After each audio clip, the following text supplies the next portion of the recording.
Esse texto fala, Israel ainda não reconhece Yeshua como Messias. Mas esse texto deixa claro que os olhos dos atalaias verão o retorno de Yeshua a Sião.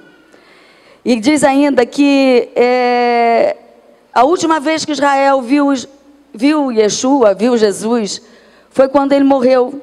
Foi quando ele foi açoitado e passou pela Via Crucis e foi crucificado na montanha chamada Caveira. A Bíblia diz que ele estava desfigurado. Depois Isaías 53 vai falar sobre isso. Ele nem tinha aparência de humano, como diz aqui o texto que eu acabei de ler. De tão desfigurado que ele estava por nossa causa, por minha causa, por sua causa. Ele foi o cordeiro que foi imolado. Mas ele vai voltar como leão, amém? E a Bíblia diz que os atalaias verão olho a olho. Eu acho que a gente vai estar lá, olhando para a face dele.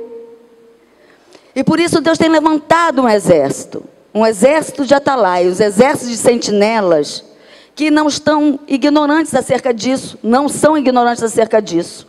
Já estão... O atalaia, né? Hoje, esse ano, o tema da festa foi reforma. Deus tem levantado reformadores. E eu acredito que os reformadores são os atalaias, que já há tempos vêm estudando a palavra e recebendo a revelação e já tem proclamado, amém? Nossa igreja é uma igreja de reformadores, uma igreja de atalaias. Eu posso ouvir um glória a Deus? Porque há muitos anos já nós estamos nesse caminho.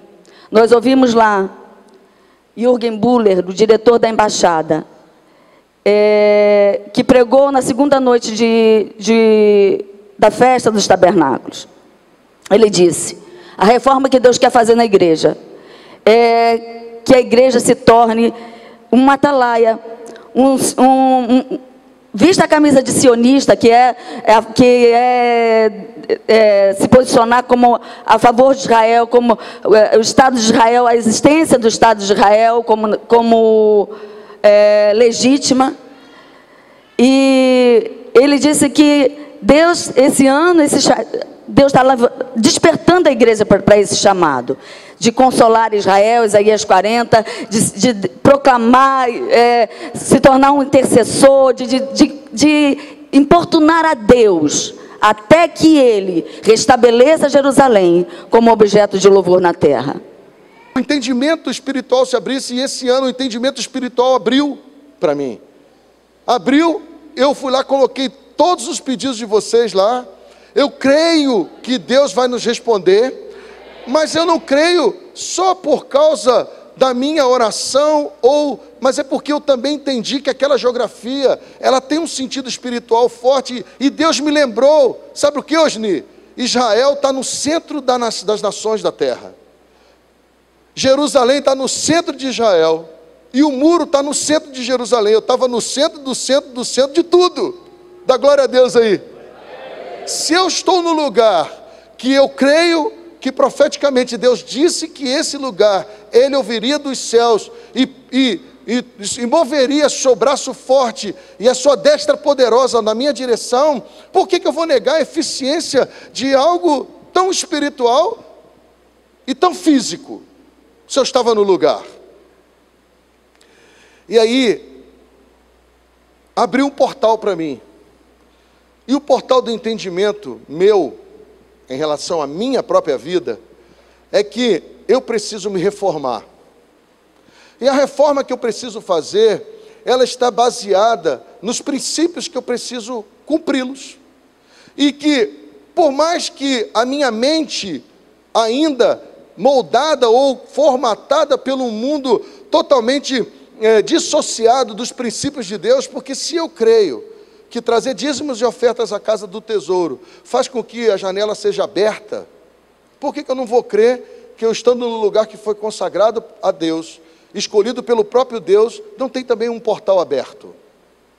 E abriu um portal para mim, e um portal de entendimento, aonde eu creio verdadeiramente que aquilo que Deus prometeu a Israel e que em tabernáculo eles celebram como algo já acontecido, e que em tabernáculos, nós que vamos lá como cristãos do mundo todo, entendendo que aquilo representa algo que já aconteceu, irmãos, é pensar que Deus tirou um povo inteiro, 3 milhões de pessoas, de um cativeiro, de uma nação que era soberana, era um império que governava. É como, por exemplo, o Brasil hoje querer sair das mãos da potência americana bélica. Não tem condição se Deus não for com a gente, isso é real. É um paralelo que precisa ser considerado. Então, quando eles vão celebrar tabernáculo, eles vão trazendo à memória esse poder de Deus. Esse poder que faz com que uma nação inteira seja removida num mesmo dia de um lugar e levada para outro lugar que ele ainda ia mostrar, mas no entendimento de que ele não nos deixaria só. Diga para a pessoa que está do teu lado, não importa o trajeto que você tenha que passar, você não está só. Diga, Deus está contigo.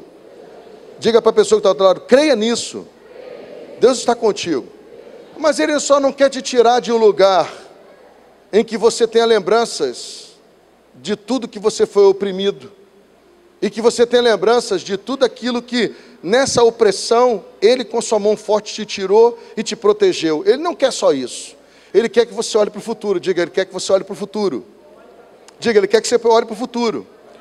E aí eu entendi, sabe o quê? Sabe qual foi o portal? Se Deus teve poder e tem poder de tirar uma nação inteira de um lugar de opressão e levar essa nação para um lugar de liberdade, sustentando essa nação com pão e água, e essa nação sobreviver 40 anos, porém ninguém morreu de fome. Eles morreram de murmuração, mas de fome não. Ninguém morreu de sede, eles morreram por murmuração e não foi de sede. E esse Deus trouxe essa nação para um lugar que Ele estabeleceu como dele e com o nome que Ele daria. Mas Ele não disse que essa nação iria para esse lugar e iria encontrar um lugar todo já planejado, com urbanismo feito, com plantas plantadas, com casas estabelecidas. Não tinham inimigos, eles precisavam vencer os inimigos. Eles precisavam continuar crendo que o Deus que os tirou com mão forte, que o Deus que os conduziu com mão forte, também os daria vitória em relação aos teus inimigos. Eu quero dizer para você, o Deus que te tirou do Egito e te transportou do império de trevas para o reino do Filho do seu amor, Ele é poderoso para fazer você vencer teus inimigos. Diga glória a Deus por isso. Mas diga glória a Deus mesmo. E aí eu quero dizer para você que existe uma alegria vindoura. Vai ter um tempo de alegria plena na sua vida, amém? Amém? Mas você vai precisar entender esse portal. Existe um portal. E o portal do conhecimento, não do conhecimento intelectualizado, mas do conhecimento revelado. Nós não podemos ter um conhecimento intelectualizado e achar que ele tem que ser um conhecimento estabelecido. Não, nós precisamos ter um conhecimento revelado. A reforma, ela acontece assim, quando Jesus ensina o Sermão do Monte, ele fala de todos os princípios que um ser humano precisava viver para com o outro, para com a sociedade, para com os valores humanos, com os valores financeiros, com os valores de relacionamento. Ele ensina tudo, tudo. Ali tinham princípios e ali são portais. Toda vez que eu vou no Monte da Transfiguração, Deus fala algo para mim. Ou no Monte das Bem-aventuranças, Deus fala algo para mim. É que eu preciso pôr em prática e ter a revelação daquilo como vida prática. Porque o que impressionou todo mundo quando ele acaba de falar no monte, Márcia, foi que todo mundo viu que ele falava do que vivia e vivia do que falava. Esse é o grande desafio nosso como igreja. E é essa reforma que nós precisamos viver. Nós precisamos aplicar os princípios de quem foi liberto. Você foi liberto do Egito, amém? Amém. E Deus que te tirou de lá, amém? Você não sairia com o seu pé. E nem pela sua vontade. Deus é que te resgatou. Não foi dizer, tadinho de mim, eu usando tanto droga, vou morrer. Ou na prostituição, eu vou pecar continuando pecando. Bebendo, eu vou morrer. Você não foi nenhuma conclusão dessa que te tirou do Egito. Foi a mão de Deus que te amou de tal maneira que fez com que aonde você abundou no pecado, Ele fizesse a graça dele sobreabundar na tua vida. Então foi Deus que te tirou. Então isso já é um milagre, amém? Só que, Celso, eu falei uma coisa que eu preguei lá, você vai gostar dessa. Quando eles saíram do Egito, o que eles tiveram como alimento? Maná. O que era maná? O que era o maná? A semente que descia do céu, né? E com o orvalho eles faziam pão, não é isso? Pergunto a você, milhares de pessoas num deserto, diariamente recebendo um alimento desse, era algo milagroso ou não era? Imagina você viver sem trabalhar, comendo todo dia. Quem dá glória a Deus aí? Vai trabalhar. Eu peguei um monte de preguiçoso agora. Mas era milagre ou não era, Fábio? Milagre ou não era? Sim ou não? Só que eles se acostumaram. E eu quero dizer para você que muitas pessoas, Rafael, desconsideram a mão forte de Deus que os tirou do Egito. E não tem visão para aquilo que Deus quer nos mostrar em tabernáculo, a vinda do Messias, e começa a tratar o milagre como uma coisa comum. E quando você trata o milagre como uma coisa comum, você lembra do passado. Porque quando Israel começou a lembrar do milagre como coisa comum, eles se acostumaram com o maná. Aí o que eles lembraram? Poxa, lá no Egito tinha cebola nas panelas, né? Tinha carne. Não era isso? Então eu quero dizer para você que quando você não entende a revelação e o portal espiritual não abre para você, e você se acostuma com o milagre, você daqui a pouco está reclamando do milagre, dizendo, poxa, mas lá tinha... Tem gente que diz assim, no mundo eu vivia melhor. No mundo você ia para o inferno. Você podia até viver melhor, mas o seu futuro estava comprometido. No mundo você ia perder a tua família. No mundo você ia negociar a tua moral e a tua ética.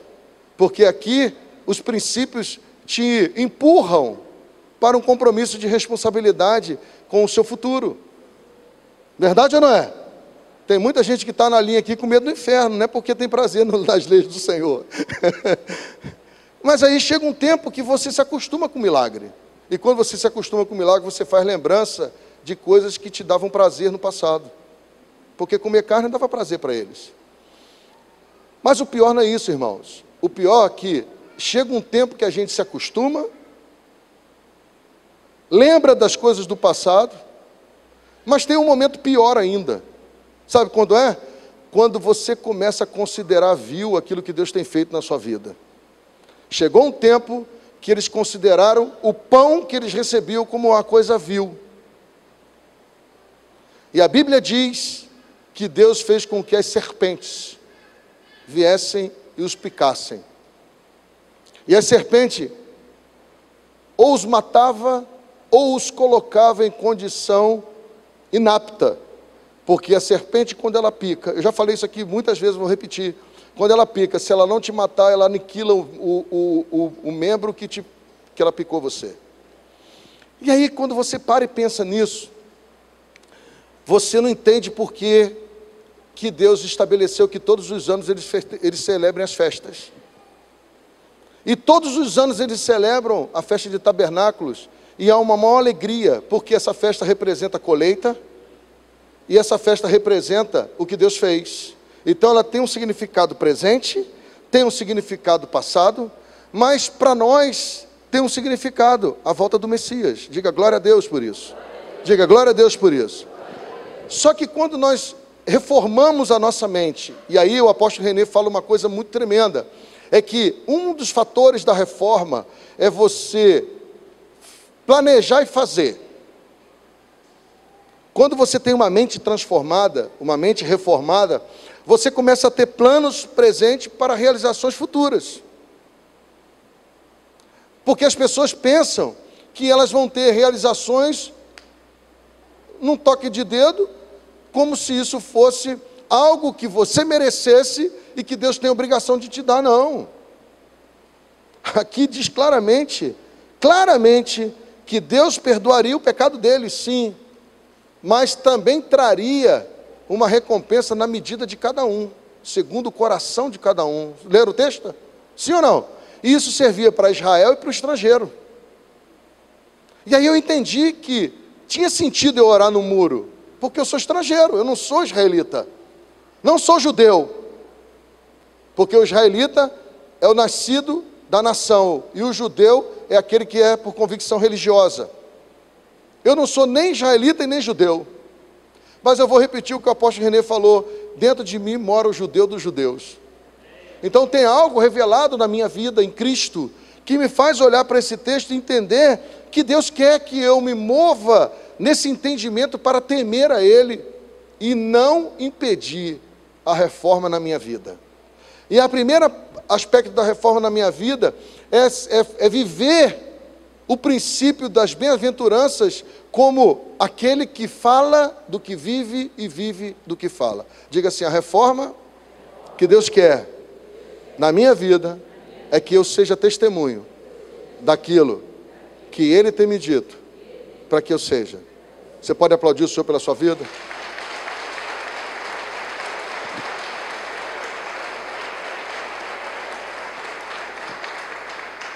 O segundo aspecto dessa palavra é que esse modelo de Israel é um modelo para todas as nações. Diga, um modelo para todas as nações. E Deus ampliou esse modelo para todas as nações com a igreja. A igreja também é um fator de modelo de testemunho para Jerusalém, Judéia, Samária e os confins da terra. Amém? Amém? Então, o compromisso é vivermos esse princípio, entendermos esse portal e começarmos a buscar a Deus como aqueles que clamam pela salvação, por aqueles que clamam pela revelação do Messias aos judeus. Nós tivemos uma experiência muito tremenda com o guia do nosso ônibus, um rapaz de 28 anos, e ele viu a diferença, porque eles começam a entender a diferença de um cristianismo voltado para o conhecimento do portal que se abriu e do cristianismo que se fechou no seu próprio mundo, aonde passamos a ser inimigos de Israel, e Israel é inimigo nosso. E esse portal abriu, amém? Amém? Só que aquilo que Deus deu para Israel como reforma, e que Deus tem nos dado como reforma, visando olhar para Israel, está relacionado não só a nos voltarmos para aquilo que temos que fazer hoje como igreja aqui, mas que o que nós temos que fazer como igreja voltado para a nação, com o entendimento do que estamos fazendo, não por imposição ou por transferência de responsabilidade sem entendimento. Está abrindo o entendimento, amém? Amém? E essa reforma está acontecendo. E ela está acontecendo depois da restauração das bases. Nós vamos terminar o ano, dia 31, restaurando as bases ainda. Tratando as coisas que precisam ser tratadas, porque não tem como fazer reforma. O Oscar sabe disso, o Celso sabe disso, quem constrói aqui sabe disso, sem você conhecer as bases. Porque você pode derrubar uma parede e cair a casa toda. Você pode mexer numa porta, que você acha que ela é só uma porta, mas ela pode ser uma base para uma parede. Aonde aquela quina não tem coluna, é simplesmente uma quina reforçada que faz com que aquela laje se sinta mais segura. Mas se você mexer ali, pode mexer em tudo. Aí você precisa conhecer de restauração para você trabalhar reforma. E Deus não quer que você mude parede. Deus quer que você mude você. Porque muitas vezes nós reformamos a casa física e esquecemos de reformar a casa espiritual, esquecemos de reformar os princípios de Deus para nossas vidas. E aí, eu gosto de dizer o seguinte, é que quando você vive essa mudança, você passa a ser um fator de influência para que outros vivam restauração e reforma. Porque nós temos uma responsabilidade. E eu quero encerrar dizendo, se você tem projetos para a reforma, você está no lugar certo. Mas você vai ser cobrado na reforma. Não dá mais para viver a vidinha que nós vivíamos antes, com argumentos fraudados.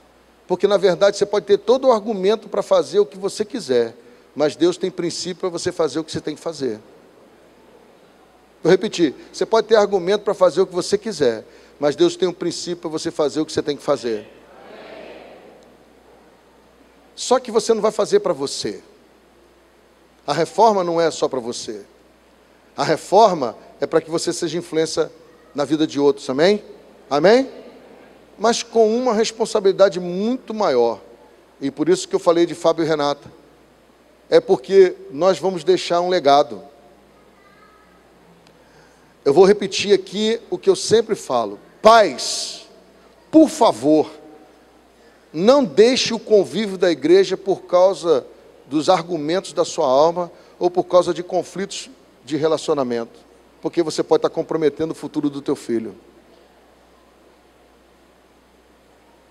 A maioria dos pais que tem hoje dificuldade com os filhos é porque não se permitem ser restaurados e nem se permitem ser reformados para que eles possam deixar um legado de herança para os filhos, para que eles sejam sucessores de uma chamada.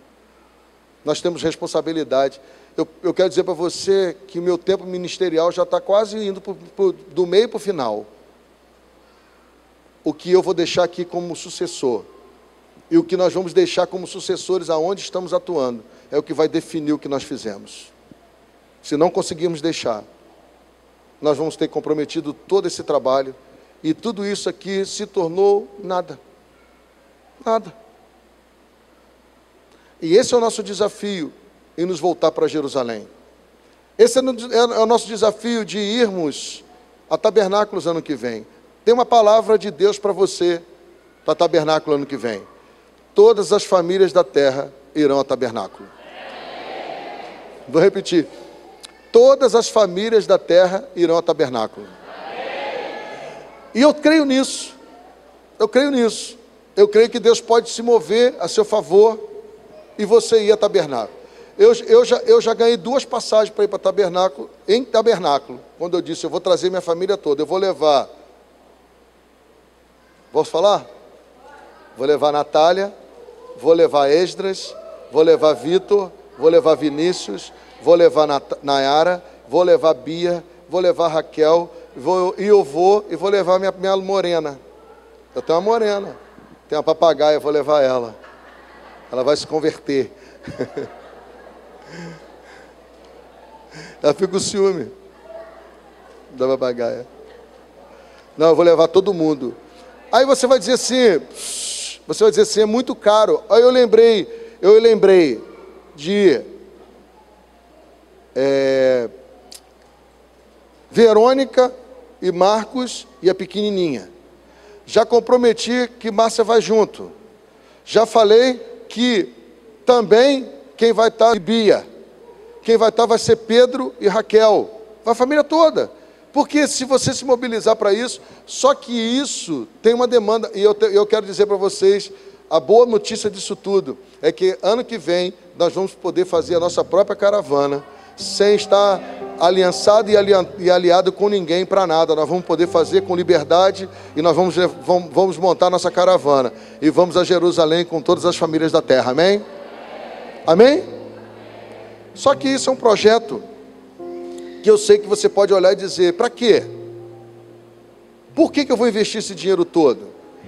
Com que interesse eu vou? Aí eu quero dizer para você, que Deus tem a mesma misericórdia que Ele teve por mim, e tem a mesma paciência que Ele teve por mim, e Ele te revele. Eu só vou continuar te dizendo. Amém? Amém? Sabe por quê? Porque eu acredito na herança e no legado de sucessão que Deus quer para a igreja. E a igreja não pode dissociar de Israel, a igreja tem que se voltar para Israel. Com o entendimento claro de que nós não vamos precisar ser judeus, e nem tampouco israelitas.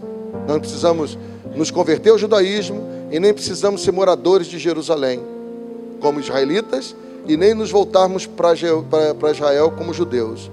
Nós precisamos ser como aqueles como o Senhor fez, nos enxertando na verdadeira raiz, para que essa seiva, esse conhecimento, essa raiz que nos sustenta, faça com que os nossos ramos deem muitos frutos para a glória dele. Amém? Eu queria que você ficasse de pé.